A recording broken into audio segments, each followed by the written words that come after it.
डिसेंबर 2025 सावळेश्वर स्मशानभूमीमध्ये हे मुरुम आणि या ठिकाणी वाळूचे ढिगारे पडलेले आहेत. महसूल विभाग याच्यावर कारवाई करेल का?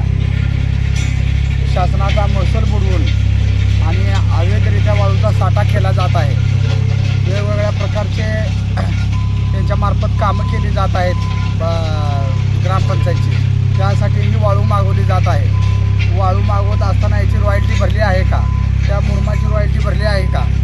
हे ग्रामपंचायतीने लेखी द्यावे आणि ग्रामपंचायतीने हे सांगावे की ह्याची रॉयल्टी भरली आहे, मुरुमाची रॉयल्टी भरली आहे आणि त्या वाळूला आणि ह्या मुरुमाला न्याय मिळावा, याचा पंचनामा व्हावा.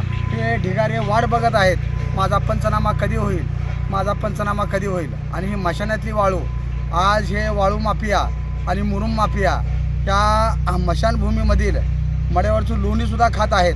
तरी प्रशासनाने याच्याकडे लक्ष द्यावे आणि महसूलावर आणलेली गदा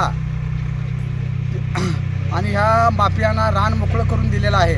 तरी महसूल न बुडवता त्याची रॉयल्टी शासनाला मिळाली आहे का नाही हे शासनाने जरूर पाहावे.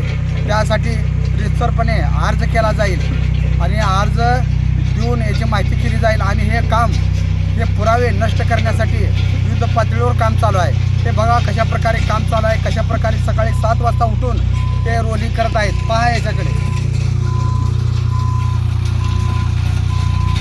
कारण हे मुरुमाचे आणि वाळूचे पुरावे नष्ट करण्याचं काम चालू आहे आणि याच्यावर महसूल विभागाने कारवाई जरूर केली पाहिजे.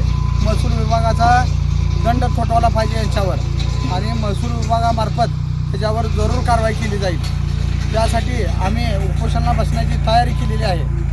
तरी याचा जरूर प्रशासनाने विचार करावा, महसूल विभागाने विचार करावा आणि लवकरात लवकर याचा पंचनामा करून शासनाचा बुडवलेला महसूल हा